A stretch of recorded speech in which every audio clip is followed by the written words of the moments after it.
Supposed to do. They took a team that they were better than and dominated them, and had a slow start, so it looked like a hangover from the last 2 weeks, which is what we needed to overcome, and dominated from the second quarter really through the rest of the game.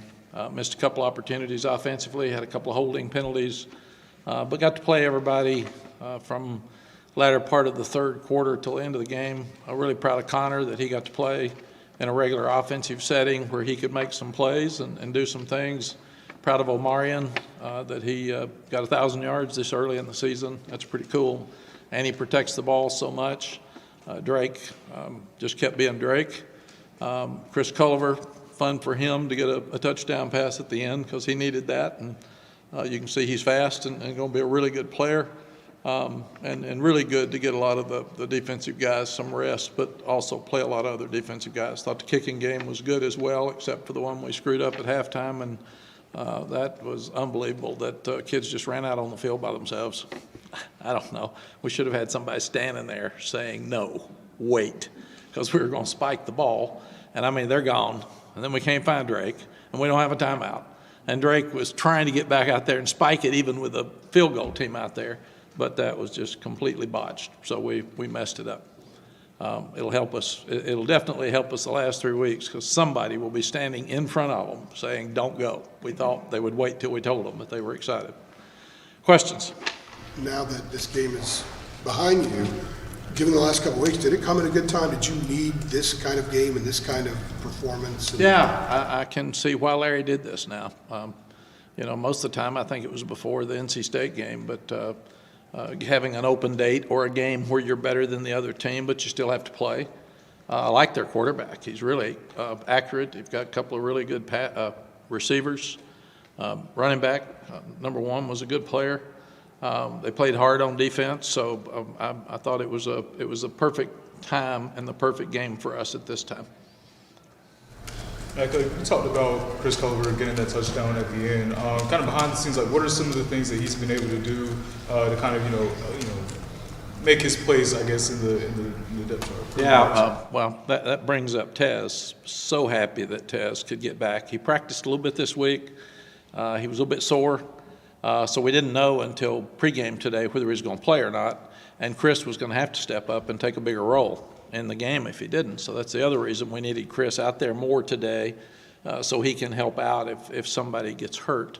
And you don't want – Chris has been on all the kick teams, so I think he hasn't he's already passed the red shirt. So you've got guys, I think Christian Hamilton we were holding because he can still redshirt. And you can play in 4 games and still play in the bowl game. So we're having to look at right now who can redshirt, who's not, who's already lost their ability to redshirt, and they need to play more. So we're working on all that at this time, but really proud of Chris. He's got length, he's got speed, he's tough, he loves to play. He just has to learn more about what we're doing, but he's got a chance to be really special in the future. Following up on that just real quick, since you brought up Tez, when did you guys kind of feel that he'd be good to go for today? About 11:58. We actually watched him in pregame. And we said if he said he was sore, we weren't going to play him at all. But we also thought he needed to play because he didn't need to have the tough hit at Tech and then play against Duke without having some balls thrown in a live setting. So he's tough. He's a tough young man and walked out there. And not only did he play, he played really good. Mack, I was going to ask you about Tez. Can you take yourself from where we were last week down there in Atlanta? You guys are praying over him on the field he's getting in the end zone twice today. For you and maybe this team emotionally to see him bounce back in this way, it looked like maybe season ending. Yeah, Adam, it's why I love these kids so much. They work so hard, and they're tough. And they get hit, they get beaten up every day. They got school, they got girlfriend issues, they got class, they got flunk test. You've got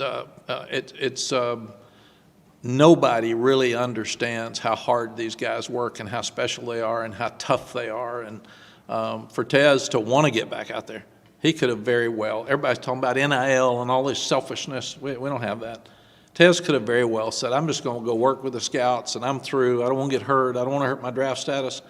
It was fighting to get back and fighting to get back to playing a game he knew we were going to win anyway, because he wanted to get back out there and help his team. So that's the kind of kids these are. It's every time you want to get down over something, hang out with them.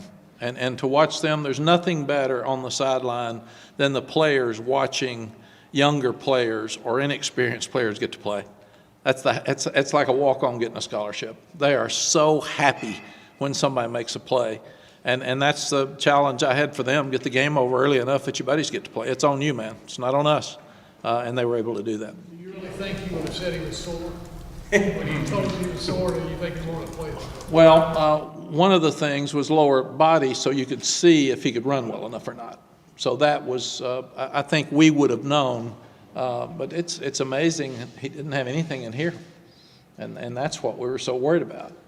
One thing about hit Stu, Drake was pretty hard hit in the third quarter, got 35-7. Those are the kind of things you worry about in a game like this. You do, but you know what? You've got to play, and you got to get him to play some, and we were having him in there for one more series and just trying to get him some work with the guys, and they didn't have the ball the first half at all. They had it, 18 minutes, 12?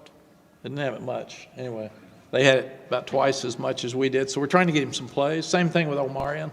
I let him stay in one play, and if he'd gotten hurt, we'd all been screaming, and that would have been all you'd be talking about is Drake and Omarion. But in fact, I think it was Freddie, somebody yelled, "What's Omarion doing in there?" And I said, "I put him in there." So for one more play, and now I'm getting him out because I wanted him to be out there while we still had the better offensive lineman out there, more experienced. Did you get your mojo back today, or is it kind of hard to tell in a game like this against an opponent that's I think we did. I thought they had fun. They got their confidence back. The defense really played well for three quarters, and I was more worried about the Campbell offense than I was their defense. I thought we'd move the ball, but their offense has got some players.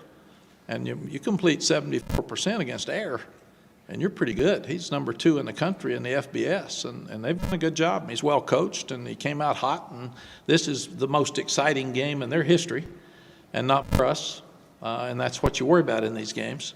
But he came out hot and did a good job, and they caught us on a wheel route early and on a 3rd and long where we got a call in late. It's our fault, not the kids' fault. I was really proud of the defense for stepping up like they did. The offense is the offense. They're pretty much the same every week. With Omarion coming into the year, it seemed like that room was pretty crowded. Maybe people thought him and British would be splitting snaps. Like you mentioned, he surpasses 1,000 yards just 9 games into this year. Could you foresee something like this coming into the year with Omarion? And now that it's happened, how's it kind of taken this offense to another level? Yeah, he is. I did see that. I thought it would happen last year, and he sprained an ankle last year, and we weren't as consistent up front. Our running game was different than it is right now. This is the perfect running game for him, and he's developed confidence and patience, and he's got the rare combination of power and speed. And now in one of the latter drives, he picked up on pass protection. He picked up a blitzing linebacker, so he's the whole package right now. He's one of the reasons we're so good on offense. To follow up on that, it seemed like last year ball security was kind of an issue with him and kind of resulted to him getting benched there kind of there in the year. Through this year, no fumbles. I think that's the most in the country in terms of rushes without a fumble. What steps has he taken in that area this offseason and into this year? I think Larry Porter is one of the best running back coaches in the country. I've been with him twice now. I was with him at Texas and now back here. And a lot of that's back to strength and confidence. If you're not confident, you're unsure with the ball in your hands and you're sloppy with it, just like he dropped it in the ACC championship game at the 24. He and Drake on a mesh, and right now he and Drake have it down, and they're going and they're confident. And confidence is it's an unbelievable boost for people, and lack of confidence is a killer in anything you do, and especially with young people and coaches in football. I mean, if you don't have confidence, people are going to eat you up, and they're going to see it. You better walk up with good body language. You better look people in the eye. You better reach the hand out, and you better shake it, and you better be strong with your answers. And if not, people will absolutely eat you up. And that's what we're trying to teach these young guys. And and no better teacher than especially after you get beat, when some people are rude to you and about you, and you have to stand up and be strong at a very young age, and that's what you learn from losing. Mack, do you think a lot of Omarion's growth this season is attributable to British choosing to come back for another year, so to sort of be the leader in that room? Yes, British is one of the best people I've ever been around, and he's a great teacher. And Omarion, as he gains confidence, he would tell you, he looks at British for everything he does. And there's no selfishness in the room. British will go in and out anytime he wants to, and British has really helped us this year as well. Do you think Omarion's ready to sort of be the next British, once British leaves, and he'll be the leader next year? I do. It'll be interesting in that room because George Pettaway's asked a red shirt. Elijah Green's asked a red shirt. We had to play Caleb Hood had an upper body injury today where he couldn't play. So we played his younger brother, who's a walk-on. And then Jordan Louis got in for a run. So we went from overloaded in that room to being thin. And that's what happens now when young guys decide that they want a red shirt. Mack, what'd you see out of Connor Harrell today? I was really pleased with Connor. We told him, I thought he was uptight. He missed a read the first time he went out there. And I told Chip, we have got to play him like we're playing him in a game. He's one play away from coming in, and we've got to keep him out there, and we've got to call the plays we would call when he's in the game, period, and run the offense. And sometimes I haven't done that in the past, and it's not been smart. It's been nice, but it's not my job. My job's to get the next guy ready to play, and that's what we said today. But he made a great read on the zone read, and he's real fast. I mean, he's obviously real fast. I mean, everybody saw that, and we've seen that. But he made a tremendous throw to Chris Culliver. And Chris actually caught it over the outside shoulder, so it was a tremendous play. But that should give Connor the confidence that he needs because he hadn't been out there in that setting, and there's no better setting to gain confidence than in a game like that where you're going to win, but you need to go out there and play, and now you know that you can. Mack, can you take me inside the film room and practice defensively this week? What was said? Who stood up after Georgia Tech and coming into this game this week? Yeah, the biggest thing is to win college football games, you got to stop the run and run the damn ball. I mean, that's why we got a hat that says run the damn ball. And that doesn't change. And even when Georgia Tech threw for so many yards the first half, if we had stopped their run the second half, we would have still won the game. We have got to stop the run, and we have got to run the ball. You have a tendency today to just let Drake go crazy and get the score out of hand, and you don't want Omarion to get beaten up, but that's not who we are. So you have to run the ball and stop the run. And I've told Coach Chiswick, if you have to put all 11 at the line of scrimmage and they throw it over our head for a touchdown, I'm okay with that. But I don't want them being able to run it every time and then throw it over our head too. You got to stop something. So we did that today in the latter three quarters. How do you use this game as a reset defensively going into that last stretch, Duke, NC State, Clemson? Well, the biggest thing is that you can show them where it didn't work last week because of this, and this, and it did. And Campbell tried to do exactly what Georgia Tech did. They tried to go tempo, spread you out, and run downhill. And at first, kind of got us there in the first drive, and then after that, we settled down. So that should really help us as we prepare for Duke this week. Going back to Connor, I know that he'd been seeking consistency previously. You take us back toward the end of camp in August to now. Has he found that consistency? Are you seeing what you want to see from him every week in practice? Yes, we've seen 2 really good weeks of practice. And I do think, and it's kind of weird, but he's different than Drake. So what we've got to do is we continue to work to find what is his offense. And then you've got to be able to work, since he is different than Drake, his offense with the blue offensive lineman. And it's a different set of plays than it is with Drake. So that's what we just keep working on to try to make sure that we get him ready when we need him and if we need him in a game. What are some of those differences that you see with Connor that you kind of have to tweak a little bit in the offense between him and Drake? Drake is a more consistent thrower, and Connor's a lot faster. I don't want to hurt Drake's feelings, but Drake does not want to race Connor. Sorry to cut you off. You can keep going if you want No, to. I'm good. Why didn't Drake just stay out there and spike the ball at the end of the first half? Like, how did he end up on the sideline? I don't have any idea. I got to find out. I don't know if somebody yelled at Toro's the word to get them all out there. I didn't hear it. No coach heard it. I was standing right next to Larry Porter. He's the one that would call it. I don't have any idea. I think what Drake did when he saw him running out, because when the clock starts, we had 9 seconds. Drake's really smart. So when he saw them running out, he said, oh, they've called Toro from the boundary, so I'm out of here. And then I even thought we had time to get Drake back out and spike the ball, even though the field goal team was out there, but we didn't. So it's when it doesn't get you beat, those things are great that they happen because you don't use it much and you practice it in practice. And that will be a great thing for us to talk about tomorrow.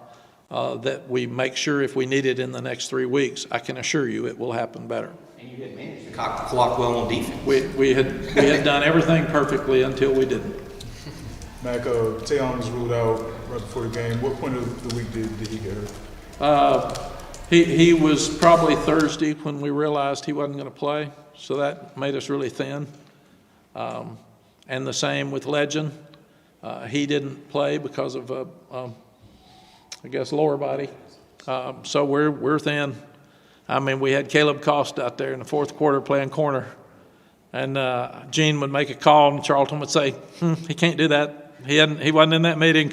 Nope, don't call that. You can't do that either." And Gene finally said once, "What can I call? Let's get it down to something I can do." But I was really proud. Normally, you put in the young ones and you stink. And they played really good defense. They played hard. They kept people in front of them. So I was proud of them. Got time for one more, unless we're good. What's the deal with this team and the penalties that wipe out touchdowns? Yeah, I'd probably get in trouble. I'll just say when a flag is thrown when a guy is, like the Georgia Tech game last year, when a guy is 40 yards down the field, it probably didn't affect the play. I'll just say that. I think we're good.